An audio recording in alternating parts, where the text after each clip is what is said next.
Nasa linya po ng ating komunikasyon si Mayor Benjamin Mangalong ng Baguio City. Mayor, good morning po. Jade at Admar po ang inyong makakasama dito po sa Pulso ng Bayan ng SMNA. Maraming salamat po sa inyong oras.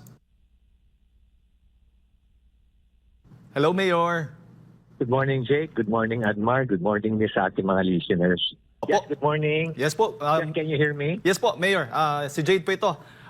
Mayor, Yeah, kamakailan. Admar. Yes po. Jade. Yes, Good morning. Yes, good morning po. Nitong Lunes, Yes, Jade. isinapubliko po ni Pangulong Bongbong Marcos Jr. o pinangalanan po niya yung 15 contractors na nakinabang nga po doon sa pondo ng flood control projects. Ano ho ba ang reaksyon po ninyo muna doon?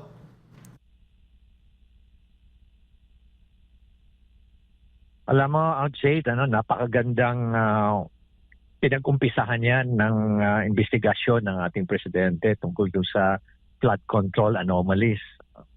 Mabuti na lang at na-identify ka agad kung sino yung mga contractors. Pero marami pa yan. Actually, marami pa yan. Di pa na-identify yung iba. At ang siguro, alam ko may strategy si presidente dyan kung paano niya talagang para matunton talaga niya, ma-identify talaga who are the people behind it. Kasi imposibleng contractor lang ang kwan ang may sala. No? Kasama na dyan yung mga tao dyan sa implementing agency, kung flood control DPWH, at sino yung mga politiko na talagang sila naman talaga yung kumbagay parang mastermind ng mga yan. Lalo-lalo na sila yung nagproduce ng pera. Sila yung funding source. Kaya anyway, this will be a long campaign at sana meron talagang ma-identify na politiko at makulong, makasuhan at makulong. Opo, Mayor, kahapon sa press conference nga ng Palasyo, sinasabi nga ni Yuse Claire Castro na kung meron pong mga reklamo, meron pong mga sumbong, or may mga komento o may nakitang anomalya sa mga flood control projects ng ating mga kababayan. Lalo na po, kayo na, banggit po kayo, diretso, isumbong kaagad kay Pangulong Bongbong Marcos Jr.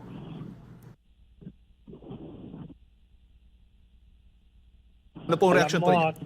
Alam mo, Jade, nalungkot ako doon sa pahayag. Hello, Jade, nalungkot ako doon sa pahayag na yon. No? Kasi parang lumalabas pa na kaaway kami. Kung babasahin ko sa iyo yung binanggit ni Yusek Castro, ito yun Sabi niya, siguraduhin lamang po ninyo na ang inyong report ay may basihan para hindi masayang ang oras ng gobyerno. Sana verified at meron po talaga kayong alam. Nakakalungkot yung ganong pahayag kasi parang kami pa yata ang kaawa na kami na nga nakikipagtulungan, nagbibigay na nga ng lead. Ano ba ang mali? Ano ba ang sinasabi niyang wala kaming pasihan? Unang-una, nung binanggit ko yan, last year pa, binanggit ko na yung mga anomalya na yan. Lumabas na ngayon ng mga katotohanan, no less than members of Congress admitted na may 777. May mga corruption talaga nangyayari dyan sa mga ayuda at kung ano-ano pa, pati sa mga projects. No less than si Secretary Bonoan mentioned that yung mga binanggit ko na mga sa Cat's Eye, sa mga solar lights, exorbitant ang mga cost niyan. So, nagugulat na lang ako, parang kaaway pa kami at parang nagagalit pa sila sa amin. Huwag naman sana. Kasi dito sa laban sa korupsyon, kami yung friendly force. Kami yung makakatulong sa kanila. Opo. Mayor, para lang maintindihan ng ating mga kababayan, ang flood control projects, ang mga mayors ay wala pong hawak, hindi po nila ito, hindi po sila ang tagapatupad niyan ng mga proyekto na yan, kundi yung mga kongresista. Tama ho ba, Mayor? Alam mo kasi napakalaki ng cost niyan at hindi kakayanin yan ng mga local government unless talagang mataas yung kanyang revenue. Ang nangyayari dyan is ang pera galing talaga sa taas. Ang nagfapan dyan, some members, powerful members of Congress, ang nagpopondo yan, nagseset aside yan. Doon palang sa GAA nila iseset aside. Usually yan, nagkakaroon ng insertion yan during the bicameral.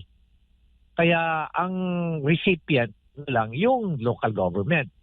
Pero ang nagpapatakbo talaga ng project, yung mga kongrehista. Pero may mga may mga very powerful din na mga mayors o governors na nakakukuha rin ng pondo for flood control project. Sila na rin ang nagpapatupad. But most of the time, ang nagpapatupad yan actually are the congressmen through the implementing agency, and that is DPWH. Opo, Mayor, at kamakailan din ay ibinulgar po ninyo na may mahigit 6 na po o halos sa 70 kongresista ba yun na involved o dawit nga sa mga kontraktor na nakakatanggap po ng mga pondo ng flood control projects.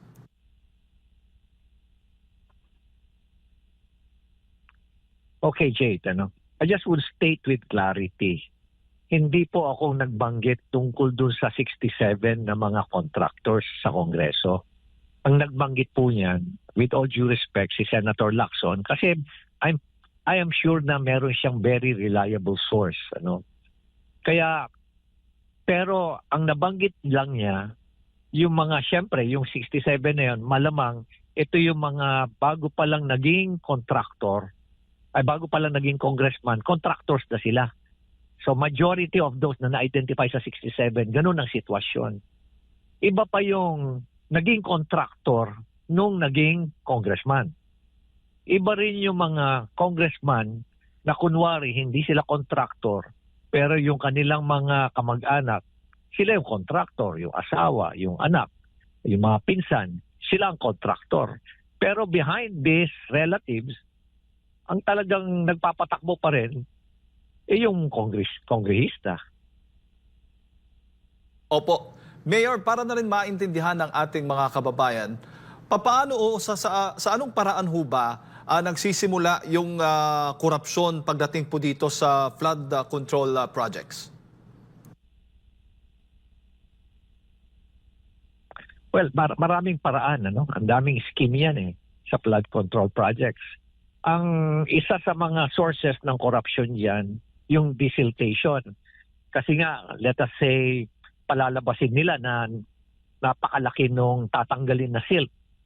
Pero ang gagawin nila, during rainy season sila magdi-desiltation. Pagde-desilt pala. O napakarami yan, halos hindi maubos yan dahil tuloy-tuloy yung agos ng tubig, dala-dala rin yung silt. Isa yon. Pangalawa, yung dadayain nila yung sheet piles.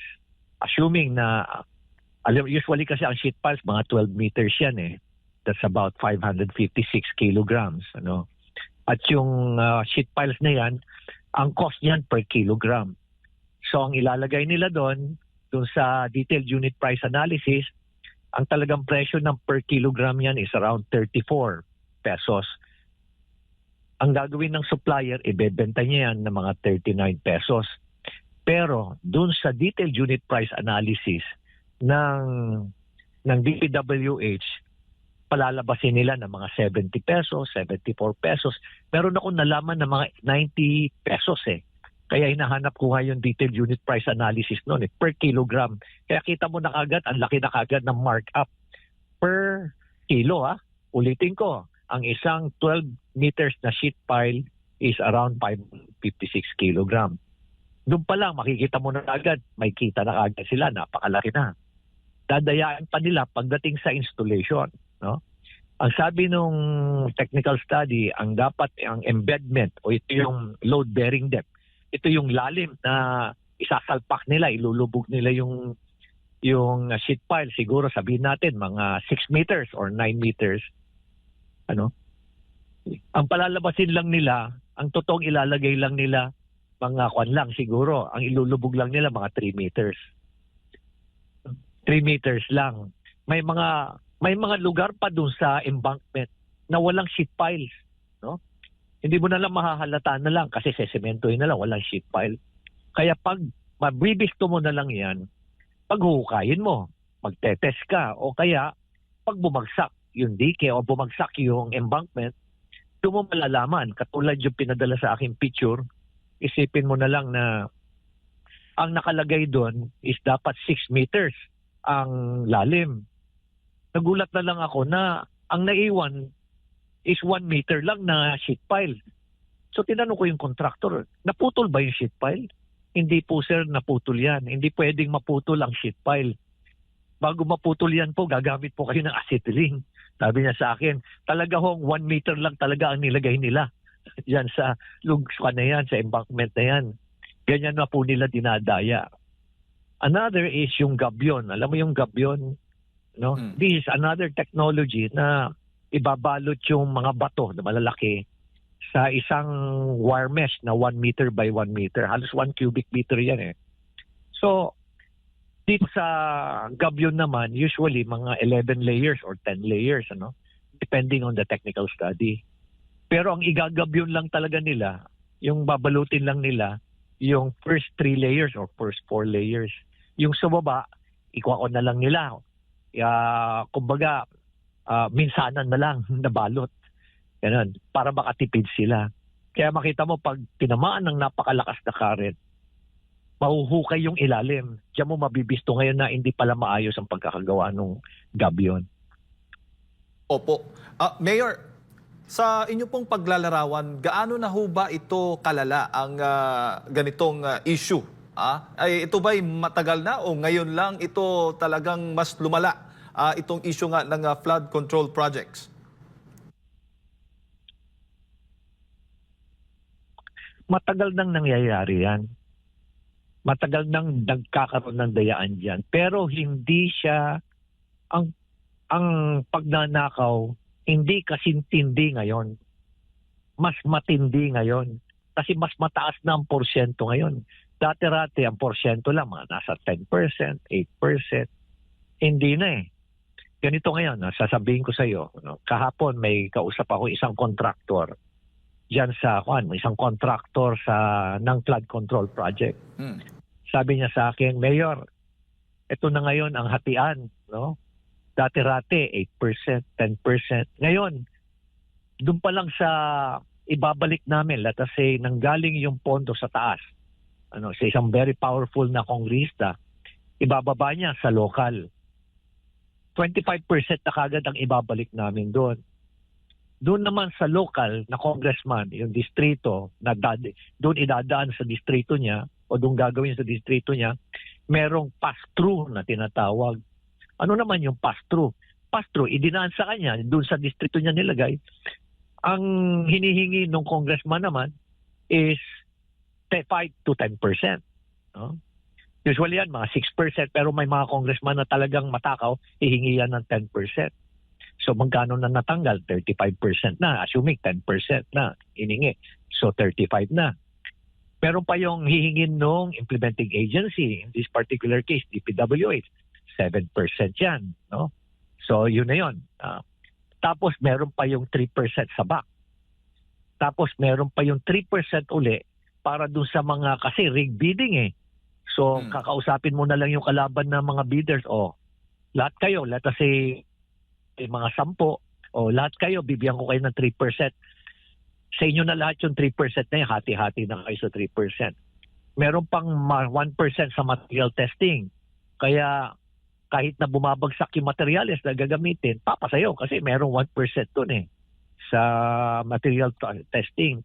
Tapos magbabayad din sila ng may 1% din sa mga inspect. Magseset aside sila. Tapos meron pa yung VAT na 7%, meron pang 1% na 1% pa na bond or insurance, then that's a total of 58%. So may iwan na lang is 42%. So sa 42% na naiwan, wala pang kita yung contractor. Ang sabi ka sa akin ng contractor, sir, for us to become economically viable, dapat ang income namin, ang profit namin, should be somewhere between 18% to 25%. Pero kung mag-i-impose sila, let us say, ng 42% na lang ang naiwan, kukuha sila, assuming nakukuha sila ng 12%, dahil naaawa na sila sa project, maiwan na lang na talagang pambili at pag-implement ng project is 30%. Kaya kita mo na lang kung gaano kalaki. Masaya yung mga kongrista dahil ang laki ng kanilang pondo, ang laki na napunto sa kanila.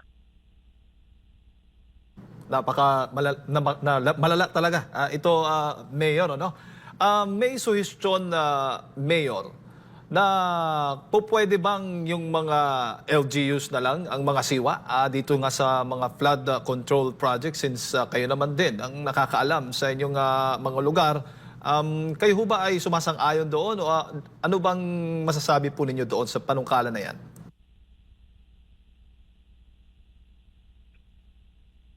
Well, I just would like to, una bago kita sagutin, Jane, gusto ko lang mag-comment doon sinabi mo malala. Tama yun, malala dahil walang katapusan yung kasakiman nitong mga napaka-corrupt na politiko at mga government officials. Pangalawa, nung binanggit mo na LGU, may problema rin tayo sa LGU. May good governance pa sa LGU, may transparency pa sa LGU. Tapos alam mo rin sa LGU, sa ibang marami rin tayong LGU na may pinapaboran din, rigged din yung bidding niyan. Kaya talagang matindi ang problema natin. Matindi ang problema natin pagdating sa implementation ng mga malalaking project na katulad ng flood control. At alam mo, ang corruption hindi lang sa flood control, napakarami pa niyan. Napakarami pa niyan. Diyan sa mga asphalt overlay, diyan sa roadside opening, sa paggawa ng mga kalsada, meron pa yung diyan sa mga paggawa ng mga multipurpose hall, yung mga rock netting, nandiyan pa yung mga solar lights, nandiyan pa yung safety barriers, meron pa dyan yung mga cat's eye. Napakarami. Kaya kuminsan talagang malulula ka talaga eh. Pero yun ang problema ngayon. Pwedeng ibaba sa isang government. Basta ang importante sa kanya, alam mo na talagang good governance. Kaya kailangan talaga matindi ang pag-monitor ng public. Ng publiko. Talagang meron talagang matinding citizens participation. Tapos dapat ang information dapat open data. Nakikita talaga ano yung presyo ng... Kaya kami sa Baguio ngayon, we're now working with a NGO, international NGO, para magkaroon kami ng isang digital application na gagamitin namin para na monitor lahat ng project sa syudad ng Baguio. Nakikita rin nila lahat kung ano yung progreso, magkano yung amount, sino yung nag-implement, so that there will be feedback from the community. Opo. Mayor, given doon sa mga contractors na nabanggit nga o pinangalanan ni Pangulong Bongbong Marcos Jr., sa tingin po ninyo ay madaling matukoy yung kung sino yung mga kasabwat, sino yung mga dawit dito nga sa maanomaliang flood control project?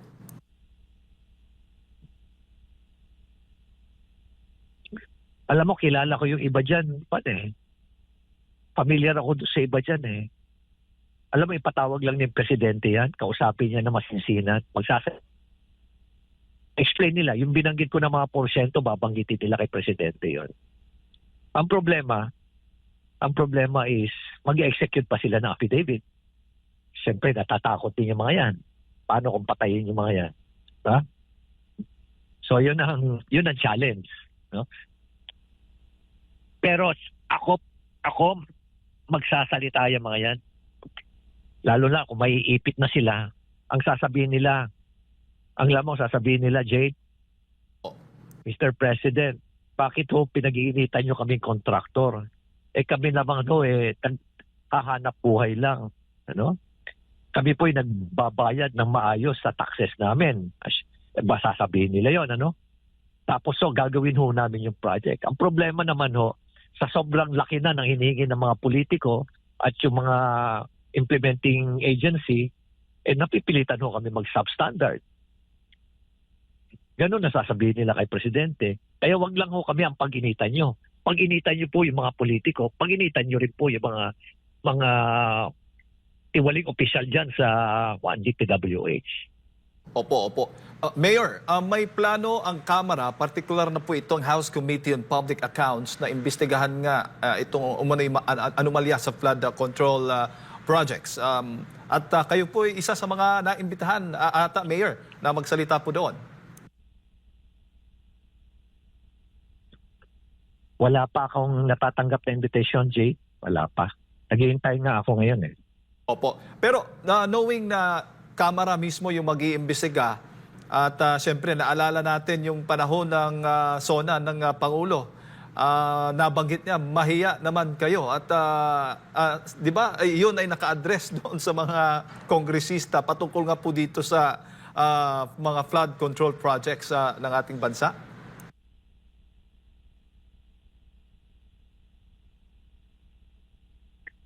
Well, you said it, ano? You said it, Jade, no? Um, parang parang merong criminal organization involved sa organized crime. Tapos nagkakabistuhan na nalaman na, na-identified na, what sasabihin mo doon sa criminal organization? Oh, you investigate yourself. So, ano yung moral ascendancy mo? Ano yung credibility mo? In terms of reliability, hindi ko nalalam. Questionable lahat yan.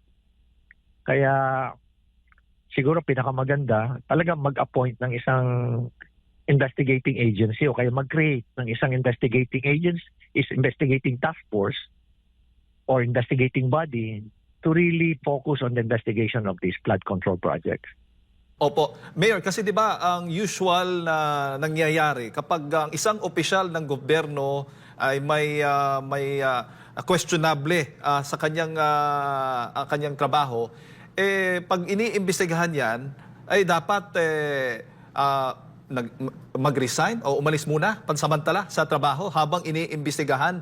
Dito kasi sa Kamara, kongresista yung babanggit involved dito nga o dawit sa flood control project, manumalang flood control project, sila rin ang mag-iimbestiga. Parang ano bang masasabi po ninyo doon?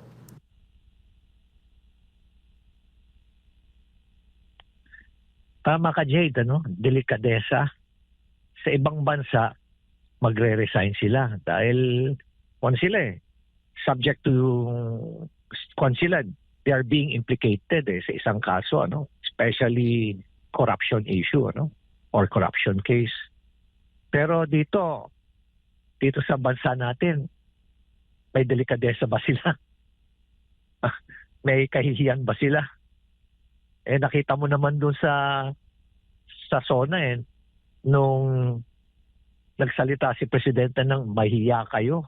No? It is a strongly worded na message. Ano? Anong ginawa nila? Diba? Okay pa nga si Kong Toby Chanco, siya talagang tuwa-tuwa doon . Pero anong ginawa ng ibang mga kasamahan nila na alam naman nila kung ano talaga sila? Nagsitayuan din. Nagsisigaw din sila as if they were innocent. Ano? Kaya nga sabi ko, height of hypocrisy, ano, and callousness. Kaya tama ka, delikadesa sana, mag-resign muna sila o kaya mag-leave muna sila pero hindi nila gagawin, unfortunately. Po, Mayor, bago ko lang ipasa kay partner Admar, ang Senado at Kamara ngayon ay nagtuturuan kung sino bang dawit o dito nga sa mga contractors na nakatanggap po ng mga pondo para po dito sa flood control project. Ito ngang si Senate President Cheese Escudero ay isa nga sa mga nasampulan dyan sa Senado na parang tinitira. Dahil nga isa daw sa mga top campaign donor niya noong 2022 election ay naging contractor din pala para sa ilang flood control projects na nabanggit din doon sa listahan na pinangalanan nga ni Pangulong Bongbong Marcos Jr. Ano ho ba ang masasabi po niyo dito?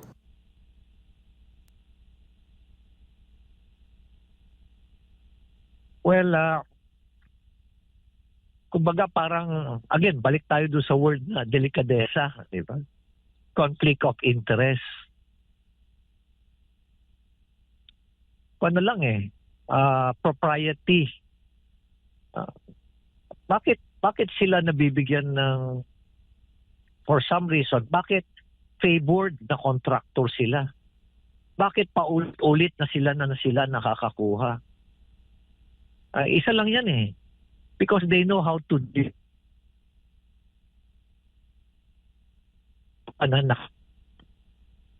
special package. Kaya sabi ko nga sa iyo kanina na nung binanggit ko sa iyo yung percentage Talagang nakakalula talaga eh. At because of that, nakukuha nila yung mga kontrata. No? Opo. Mayor, magandang umaga. Si Admar po ito. Meron pong panukala or gustong ipanukala itong si Senate President Good Chis morning. Escudero po na ipagbawal na sa mga public officials and mga kamag-anak hanggang 4th degree ata na makakuha ng kontrata, lalo na sa mga infra projects po. Anong nakikita nyo po rito? Una, uusad ba ito sa tingin nyo po? And malaking tulong po ba ito kung sakali pong umusad, Mayor?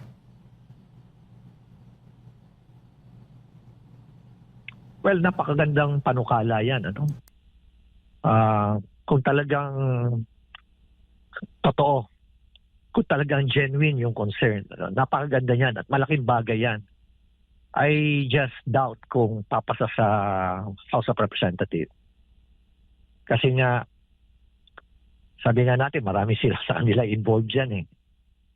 Kaya yung binanggit nga ni Senator Lacson na 67, ito lang yung identified talaga na directly talagang involved sila. Ay talagang meron silang kumpanya na hinahawakan na construction company. Hindi ako masyadong optimistic na papasa. Pero kung maipapasa nila yan, napakaganda yan at malaking bagay yan. Significantly, it will have a positive impact on the quality of our projects and at the same time, addressing corruption pagdating sa construction ng mga flood control projects and all the other infrastructure projects for that matter. Opo, and nakikita nyo rin po ba, kasi nabanggit nyo kanina po na parang kayo pa yung parang nagiging kalaban nung naibulgar nyo ito kasi parang pinagsabihan pa or pinagsasabihan pa na dapat verified yan, ganito, ganyan. Pero yung atin pong gobyerno ba, lalo na yung Office of the President, mga sangay nito, sapat po ba yung kanilang kakayanan at yung resources nila para matumbok at malaman, ma-verify mismo nila kung totoo ba itong mga nababanggit po ninyo na katiwalian po, Mayor?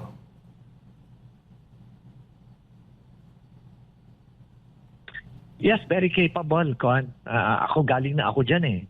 Very capable ang ating ang Office of the President to organize the investigation. Ang kailangan lang talaga, ma-identify talaga kung sino mag-imbestiga, sino ang lead agency. Pero wag yung mga pinanggalingan ng mga nasasangkot, no? O wag yung mga organization ng wag sana yung, let us say, in terms of credibility na lang at moral ascendancy, hindi naman pwede na House of Representatives ang mag-imbestiga. Hindi naman pwedeng DPWH ang nag-imbestiga. Kasi conflict of interest na kagad yan. Dapat an independent body to be headed probably by a reputable individual, a former Chief Justice of the Supreme Court, tapos under sa kanya are the investigative agency. Kasi nga iba kasi kung meron kang investigator talaga na talagang trained investigator. Kasi yan ang trabaho nila, maghanap ng mga ebidensya. May trade craft yan, may skills yan, may talent yan. Hindi mo pwedeng ipagmalaki na, hindi, abogado ako. Yes, abogado ka, pero hindi ka investigador. Iba ang investigador. Kaya nga yung NBI, kita mo, di ba? National Bureau of Investigation. Kasi nga, in-emphasize nila yung word na investigation. Hindi naman lawyering ang pina-investigatan. Hindi mo pwedeng sabihin na, lawyer ako, investigador ako. No, you're not. Kakaiba ang investigation sa pagiging abogado. Pero magandang isang abogado na mag-investigation provided na trained na siya, may training siya. So kumbaga, Mayor, qualified kayo rito bilang dating general at nanguna sa maraming mga investigasyon po.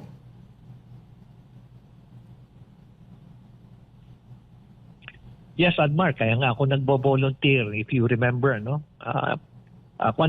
this will divert me from my function as mayor, pero just to seek out the truth, willing ako to head the investigation.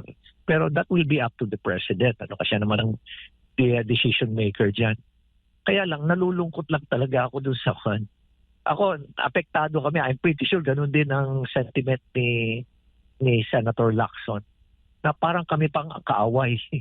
Kami nga nagsasalita ng totoo. Parang kami naman ang kaaway. Ano ba yan, Yusek Claire? Bakit mo naman ganyan? Napaka-sarcastic naman yung binanggit mo ng pahayag mo na sasayangin lang namin yung oras ng gobyerno. Please look at our background. And doon sa mga binanggit ko pa noon ng mga korupsyon, meron bang pinabulaanan doon na hindi totoo? Diba? Kaya ako'y nakikiusap lang na please, huwag naman kayo maging sarcastic. Hindi po kami ang kaaway nyo rito. Kami po yung friendly force dito. Ang kaaway nyo po, yung mga kakilala nyo po dyan sa Kongreso. Yan po ang kaaway natin ngayon dito. At syempre, yung mga tiwaling official din dyan sa implementing agencies. Opo. Mayor, sa monitoring po ninyo or sa inyo pong sariling investigasyon, ito pong manumalyang mga flood control projects, ito po ba yung malimit na ini-insert lang sa atin pong budget? Kasi nabanggit din minsan ni DPWH Secretary Bunoan na wala silang sistema na ma-check talaga kung ano itong mga insertions, nalalaman na lang nila na mayroong mga in-insert doon na wala doon sa original nila na suhestyon after na pong mapermahan ng Pangulo ang budget.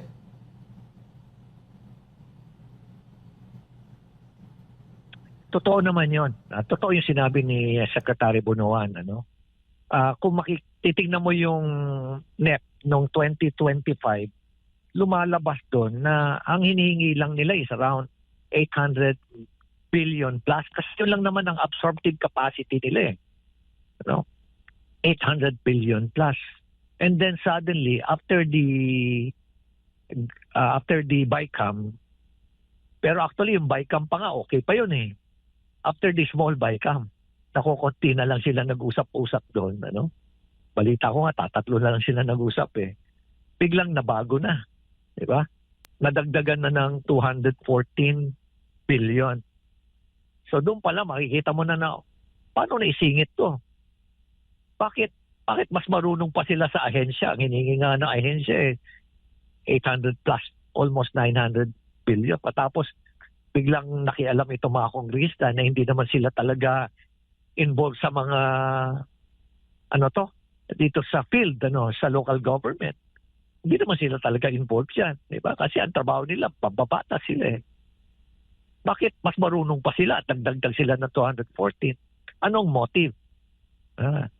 Yun dami yung tanungin natin . Ano ba ang motive? In short, why did you do it? Yung question na why did you do it? Iisa lang yan. Diba? Pagkakaperahan lang yan. Sa totoo lang, ang motive lang dyan is pagkakaperahan namin to. Opo, nabanggit din ni Mayor Isko Moreno na may mga proyekto rin na hindi pinagpapaalam sa LGU. Kabilang din po ba ito sa mga problema ninyo as local chief executives or baka may marami din kayong mga kakilala na Mayor, General?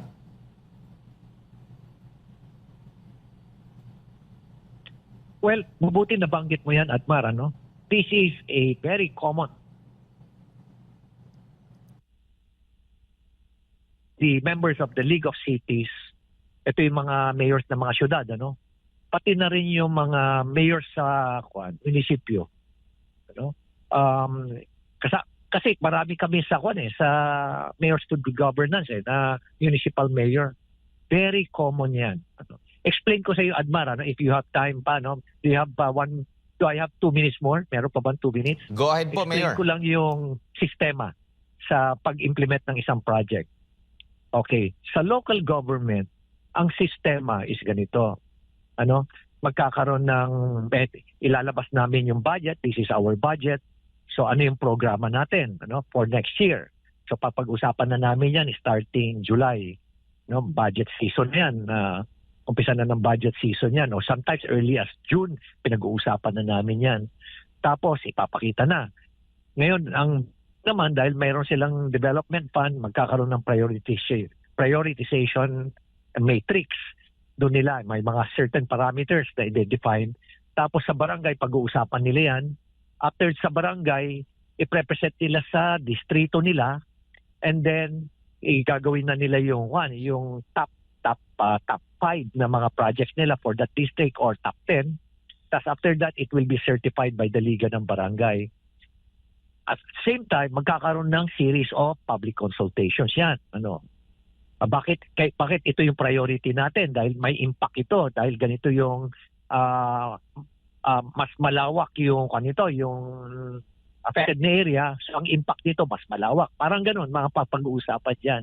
After that, it will be presented to the City Development Council. But before pala, nung City Development Council, ipapasok yan sa annual investment plan at sa annual procurement plan. Okay. So dun sa City Development Council, this is around 100 plus members to. Nandyan lahat yung mga barangay officials, nandyan din yung mga community leaders, mga sectoral leaders, mga religious sector, mga senior citizens, mga youth sector, business sector. Ang dami yan, ang dami members niyan. Tapos People's Council. So sa amin, sa Baguio kasi may People's Council kami. Doon pag-usapan uli yan, i-represent uli yan, i-deliberate. Pag inaproban ng City Development Council, approval nila yung annual investment plan, tapos approval na rin yung budget. Okay, ganun ang sistema. At kung merong ina-implement na isang project, pero nakalimutan mong nilagay sa annual investment plan, tapos binayaran nyo, naku, makakasuhan ka ng graft and corruption yan ng COA. Ganyan katindi, ganyan katidyos yung process. Pero sa mga kongrehista, alam mo ba kung paano yung sistema nila? I want this, I want that. Patapos i-implement na lang. Ulitin ko, I want this, I want that. Walang konsultasyon sa local government, walang maayos ng public consultation, wala silang investment plan, annual investment plan, wala silang annual procurement plan. Implement na lang kaagad nila. Ganun na lang ang ginagawa ng mga yan. Kaya parang may double standard yata ng hustisya rito. Bakit kami nakukulong kami, bakit hindi sila pakulong? Kaya nakita mo kung paano nila talaga inaabuso yung tinatawag nating power of the purse. Pero Mayor, handa nyo po bang ipatigil yung mga ganyan na dumidiretso lang po at hindi nagpapaalam sa inyo po? Napakahabang proseso, napakagrabe yung sistema na susundan. Pero yun nga, nabanggit ninyo, pagdating sa kanila, simple lang. Ito po ba'y handa ninyong ipatigil or mag-uusap po ba kayo, coordinate with other LGUs na dapat maisulong ito sa national government na hindi pwedeng ganito sa amin, mahigpit. Pero pagdating dito sa proyekto ni Congressman, masyadong mabilis. Well, siguro ang plano namin gawin dyan is, ito nga Admar, una-una meron kaming pinag-uusapan namin yan. Ngayon na majority kami sa konseho, pinag-uusapan na namin na magpapasa ng ordinance na lahat ng project sa gagawin sa Baguio, whether it is funded by the national government, dapat dadaan sa matinding public consultation at konsultasyon din with the local government. Isa yan sa nakikita namin. Pangalawa is itong bagong pinag-uusapan namin with an international NGO through the UK Embassy na mag-a-adapt kami ng ipapilot test namin yung isang digital application na about transparency ng mga infrastructure projects. Opo. At gusto namin umpisan dito sa siyudad ng Baguio para makita nila at the same time magkakaroon ng matinding participation ang komunidad dyan. So, ilalabas mo lang, it's actually an open data na anybody can access it. Part of their transparency. And the good news is, Baguio City is just one of the 4 LGUs sa buong bansa out of the 1,500 na open government. open government, meaning very strong on transparency, accountability, at citizens' participation. It's a global network. Ang Baguio City is part of that global network. Opo, and panghuli na lang, dito po sa inyong mga ibinulgar, kasama na si Senador Ping Lacson at iba pang nagbulgar dito sa maanumalyang mga flood control projects. Napakadelikado pala ito kung tutuusin, Mayor, dahil maliban sa nananakaw ang pera ng taong bayan, nalalagay din sa alanganin yung kanilang buhay kasi nabanggit nyo nga po, 40% na lang ang napupunta talaga doon sa proyekto, nasa-shortcut yung mga standard, pati mga materyales na gagamitin, nagiging substandard na po.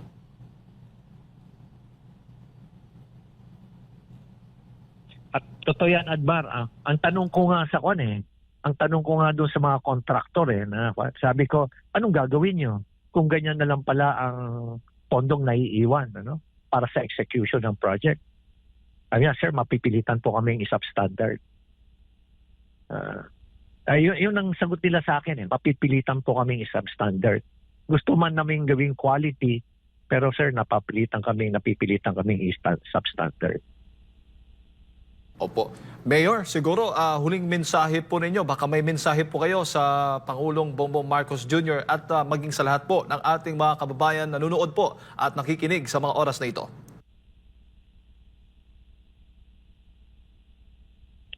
Unang-una, nagpapasalamat po kami sa ating presidente dahil tuloy-tuloy po at sinusustain po niya itong campaign laban po sa corruption, especially focusing on these flood control projects. At I'm pretty sure po na ang ating pong presidente, after the flood control, tututukan din niya yung ibang mga maanumalyang mga proyekto ng gobyerno natin.